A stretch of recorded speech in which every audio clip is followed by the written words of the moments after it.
श्री शिवाय नमस्तुभयम। दोस्तों, जैसा कि आप सभी लोग जानते हैं कि 16 जून 2026 यानी मंगलवार को पड़ रही है ज्येष्ठ मास की शुक्ल पक्ष द्वितीया तिथि। और दोस्तों, ये वह तिथि है जो ज्येष्ठ मास में पड़ने वाली सबसे बड़ी तिथि है, क्योंकि यह मंगलवार के दिन पड़ रही है और इसका बहुत ही बड़ा और विशेष महत्व होता है। पूज्य गुरुजी ने कहा है कि अगर कभी भी मौका लग जाए और ज्येष्ठ मास की द्वितीया तिथि मंगलवार को पड़ जाए तो आप लोगों को एक छुटकी काला तिल वाला उपाय तो अवश्य ही करना चाहिए। इन दोनों का संयोग बहुत ही कमाता है। इसी के साथ में गुरुजी ने अपनी शिव पुराण कथा में बताया है कि इस दिन आपको एक छुटकी काला तिल वाला उपाय तो आपको अवश्य ही करना चाहिए, क्योंकि ऐसा दिन पूरे साल में सिर्फ एक ही बार आता है। और दोस्तों, आप सभी लोग जानते हो कि मंगलवार द्वितीया तिथि का अगर सबसे बड़ा कोई उपाय है तो वह एक छुटकी काला तिल वाला उपाय है। तो दोस्तों, मंगलवार द्वितीया तिथि के दिन आप लोगों को इस एक छुटकी काला तिल वाला उपाय को जरूर करना है। बहुत सारे लोग होंगे जिन लोगों ने इस उपाय को ना किया हो, मतलब पूरा साल निकल गया, उन्होंने किसी भी दिन इसको करेंगे, छुटकी काला तिल वाला उपाय को ना किया हो। पर दोस्तों, आपके पास एक आखिरी मौका बचा हुआ है, जो कि 16 जून मंगलवार द्वितीया तिथि के दिन है। इस दिन आप लोगों को इस वाले उपाय को जरूर कर लेना है। भले ही आपने पूरे महीने भर इस उपाय को ना किया हो, पर अगर आपने इस महीने के मंगलवार द्वितीया तिथि के दिन अगर इस वाले उपाय को कर लिया तो आपको इस उपाय को करने का वह फल मिलेगा जिसकी आपने कभी कल्पना भी नहीं करी होगी। इसीलिए आप लोग इस वाले उपाय को एक बार जरूर कर लेना है, ताकि आप लोगों के हाथ से यह मौका ना जा सके और आपको इस उपाय को करने का फल मिल सके। दोस्तों, यह उपाय पंडित जी ने अपनी अभी की ही श्री शिव महापुराण की कथा में बताया है। उपाय को आज हम आपको बहुत अच्छे से समझाने वाले हैं। इस वीडियो को देखने के बाद इस उपाय को समझने के लिए आपको कोई और वीडियो को देखने की जरूरत नहीं पड़ेगी। तो चलिए दोस्तों, उपाय को शुरू करते हैं। देखिए, ये इस ज्येष्ठ मास के मंगलवार द्वितीया तिथि के दिन ये इतना खास होता है, इतना महत्वपूर्ण होता है। देखा गया कभी कभी बड़े बड़े पूजा पाठ अनुष्ठान से जो मनोकामना पूर्ण नहीं होते, वह ज्येष्ठ मास की मंगलवार द्वितीया तिथि के दिन एक छोटे से उपाय करने से ही आपकी मनोकामना पूर्ण हुए। और बहुत सारे लोगों ने इस उपाय को किया भी है और उनको इस उपाय को करने का फल भी जरूर मिला है। अगर आप लोग भी इस उपाय को करना चाहते हैं तो आप इस उपाय को पहले अच्छे से समझ लेना, सुन लेना, उसके बाद करना। आपको इस उपाय का फल जरूर मिलेगा।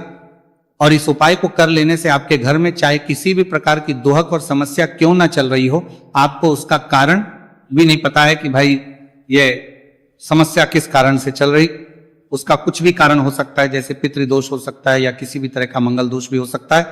तो इस दिन आप लोगों को ये वाला उपाय कर लेना है। ये एक ऐसा उपाय है जिस उपाय को अगर किसी विशेष दिन पर किया जाए तो भाई उस विशेष दिन का जो है वो तो हमें मिलता ही मिलता है। पर हमने उस दिन पर इस उपाय को किया है तो हमें उससे भी बड़ा फल मिलता है, और फल बहुत जल्दी मिलता है, क्योंकि आप इस उपाय को बहुत ही बड़े और विशेष दिन पर रहे हो। तो चलिए अब उपाय के बारे में बात करते हैं, लेकिन उससे पहले आप लोगों को यह जानना आवश्यक है कि आखिर ये उपाय किस समय करना है, किसको करना है और कैसे करना है। तो चलिए हम आगे आपको वीडियो में एक एक करके बता देते हैं। लेकिन उससे पहले अगर आप लोग हमारे चैनल पर पहली बार आए हैं या फिर मेरी आवाज आज पहली बार सुन रहे हैं तो हमारे चैनल को सब्सक्राइब जरूर कर लेना और इस वीडियो को लाइक करके कमेंट बॉक्स में श्री शिवाय नमस्तुभयम ओम नमः शिवाय जरूर टाइप कर देना। तो दोस्तों, इस एक छुटकी काला तिल वाला उपाय को हमें इस मंगलवार द्वितीया तिथि के दिन कैसे करना है, किसको करना है, किस समय करना है और कहां पर करना है, ये सारे सवालों के जवाब आपको इस वीडियो में मिल जाएंगे। और जो ये वीडियो देखेगा भाई, उसको एक छुटकी काला तिल वाला उपाय जरूर करना चाहिए, क्योंकि इस दिन काला तिल का भी बहुत ही बड़ा और विशेष महत्व होता है। और बात आ जाए एक छुटकी काला तिल वाला उपाय की, तो ये सोने पे सुहागा वाली बात हो जाती है और ये एक बहुत ही बड़ा उपाय हो जाता है इस मंगलवार द्वितीया तिथि का। तो अब दोस्तों, इस एक छुटकी काला तिल वाला उपाय को आखिर करना किसको है, सबसे पहले हम लोग वो बात जान लेते हैं। तो देखो, घर की जो बड़ी माताएं बहनें होती हैं, उन माताओं बहनों में से कोई भी एक बड़ी माता बहन इस वाले उपाय को कर सकती हैं। और दोस्तों, अगर आप तो अपने घर में से सभी सदस्यों को भी इस उपाय को करवा सकते हैं। अगर किसी व्यक्ति की खुद की कोई मनोकामना है, खुद की कोई दुख और परेशानी है जो कि वो अपने लिए ही करना चाहता है इस वाले उपाय को, तो वो खुद अपने लिए भी कर सकता है। बाकी अगर कोई घर में से ऐसा है जो कि अपने पूरे घर परिवार की सुख और शांति के लिए ये वाला उपाय करना चाहता है, तो भाई वो भी कर सकता है, उसमें भी कोई दिक्कत वाली बात नहीं। कहने का मतलब है कि इस उपाय को हर एक सदस्य भी कर सकता है, और पूरे घर परिवार के सदस्य के लिए घर की बड़ी माताओं बहनों में से कोई एक माता बहन भी कर सकती है।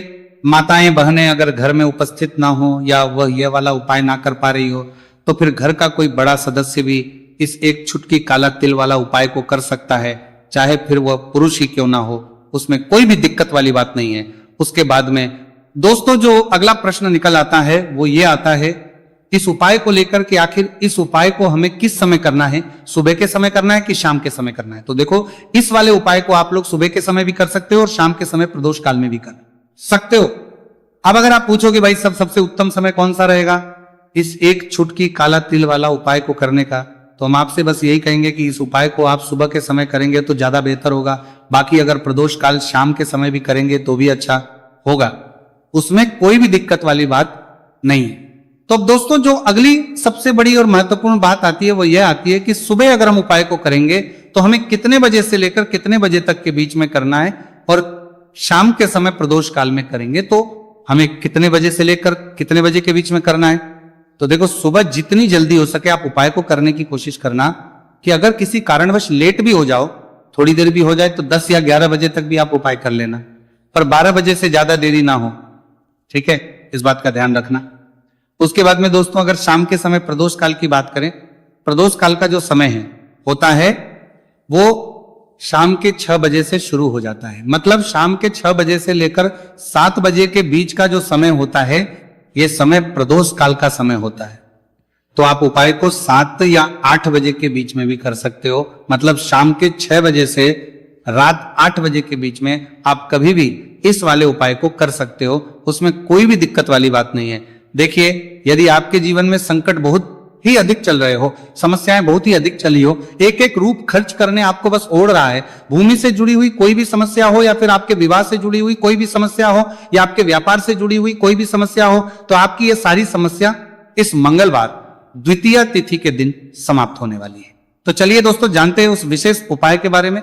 देखिए, इस वीडियो में हम पूज्य गुरुजी द्वारा बताए गए 3 बहुत ही चमत्कारिक उपायों के बारे में जानेंगे। देखिए, ये जो उपाय है आपके जीवन से दुर्भाग्य का तो अंत करेंगे ही, साथ ही साथ यदि आपके जीवन में धन की समस्या चल रही है तो वह सभी भी आपकी समाप्त हो जाएंगी। देखिए, गुरुजी ने बताया है कि जब भी मंगलवार द्वितीया तिथि का दिन पड़े तो हमें कर्ज मुक्ति के लिए कुछ उपाय करने चाहिए। इसी के साथ हमें धन प्राप्ति, भूमि से जुड़े कार्यों और विवाह के लिए भी उपाय करने चाहिए। तो चलिए दोस्तों जानते हैं गुरुजी द्वारा बताए गए सबसे पहले उपाय के बारे में।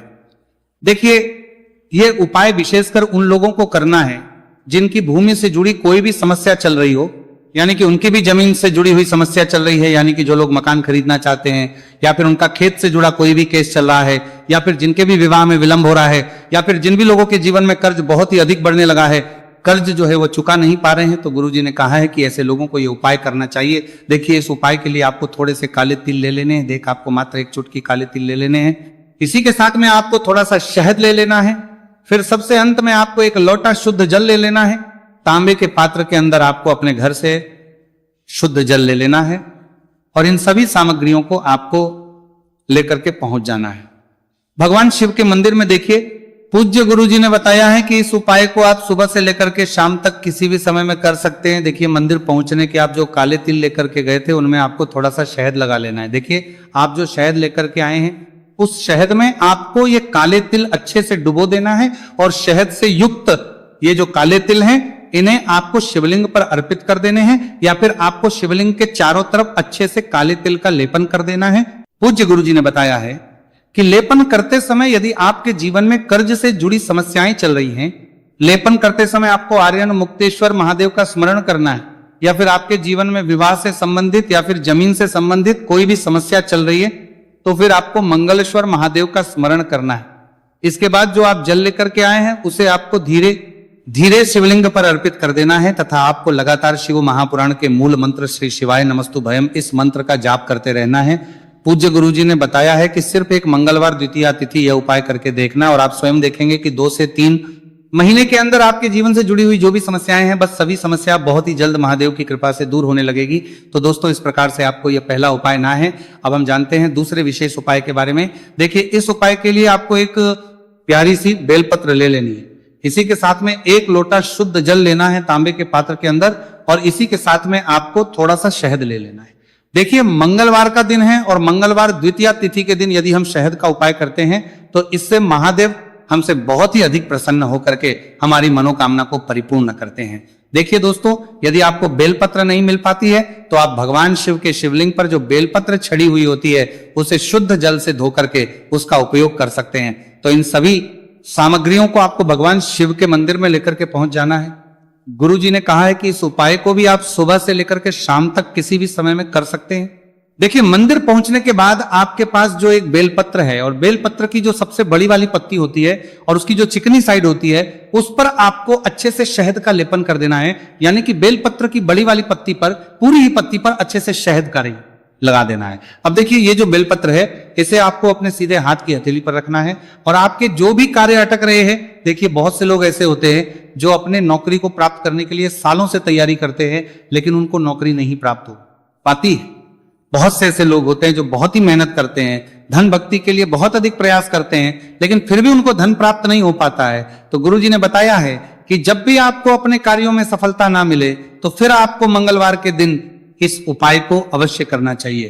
देखिए अब आपको जिस भी कार्य में सफलता प्राप्ति करनी है उस कार्य को सफल बनाने के लिए आपको महादेव से प्रार्थना कर लेनी है और फिर ये जो एक बेलपत्र है इसे आपको भगवान शिव के शिवलिंग पर अर्पित कर देनी है। देखिए बेलपत्र की चिकनी साइड जिस पर आपने शहद लगाए हैं वो शिवलिंग से स्पर्श रहेगी और इसकी जो डंडी है वो आपको जलाधारी की ओर रखनी है। इस प्रकार से आपको यह बेलपत्र अर्पित कर देनी है। अब देखिए आप जो एक लोटा जल लेकर के आए हैं उसे आपको भगवान शिव के शिवलिंग पर धीरे धीरे अर्पित कर देना है।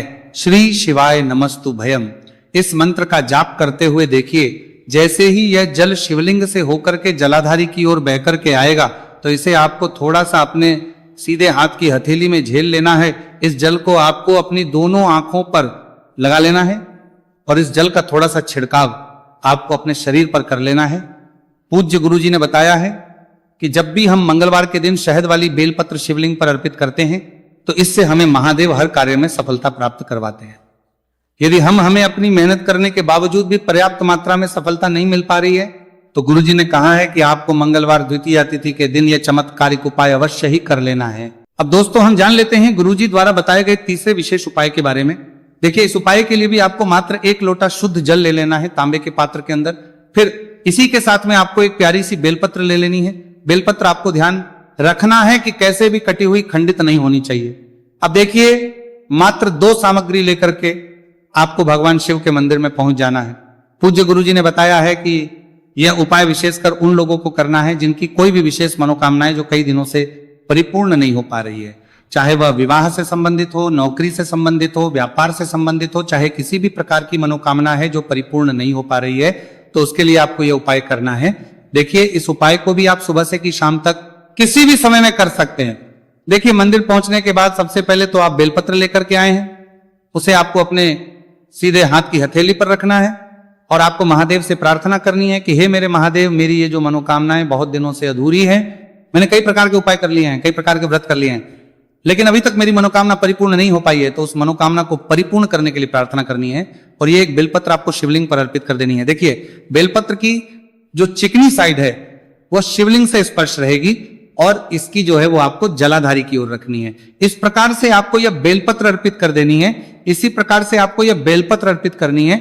अब देखिए आप जो 1 लोटा शुद्ध जल लेकर के आए हैं इसे आपको धीरे धीरे शिवलिंग पर अर्पित कर देना है। इस मंत्र का जाप करते हुए देखिए जल अर्पित करते हुए आपको कम से कम 11 बार श्री शिवाय नमस्तु भयम या फिर ओम नमः शिवाय इस मंत्र का जाप कर लेना है। पूज्य गुरु जी ने बताया है कि जो भी व्यक्ति 16 जून मंगलवार द्वितीया तिथि के दिन शिवलिंग के सामने इस उपाय को करता है तो उसकी जो भी मनोकामना है वह महादेव की कृपा से निश्चित ही परिपूर्ण हो जाती है।